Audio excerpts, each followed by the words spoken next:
ત્યારે દેવડા ઠાકોરે ગોર મહારાજને કીધું કે આ વિપરીત કાળમાંથી બચવાનો કોઈ રસ્તો બતાવવાનો. ત્યારે ગોર મહારાજે કીધું કે એક માદળિયું લ્યો, એમાં એવું લખો કે દેવડા ઠાકોરની દીકરી અને એ દીકરીના ગળામાં પહેરાવી અને વનવગડામાં મૂકી આવો તો ઈશ્વર કોઈ રસ્તો કાઢે.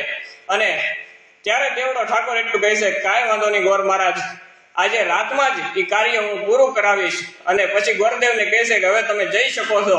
અને ગોરદેવ છે એ પોતાના ઘરે જવા માટે નીકળ્યા. આ બાજુ દેવડો ઠાકોર છે એ રાણીવાસમાં ઠકરાણાને મળવા માટે આવે છે. અને આવીને એટલું કીધું, કેમ છો ઠકરાણા? ત્યારે ઠકરાણાએ સામે જવાબ આપ્યો કે હવે તો સારું છે. ઠકરાણાએ એટલું કીધું, બે હાથ જોડી અને કે મારા નાથ, મને માફ કરજો, હું તમને દીકરો ન આપી શકી. અને ત્યારે દેવડા ઠાકોરે એટલું કીધું, ઠકરાણા એમાં તમારો શું વાંક છે?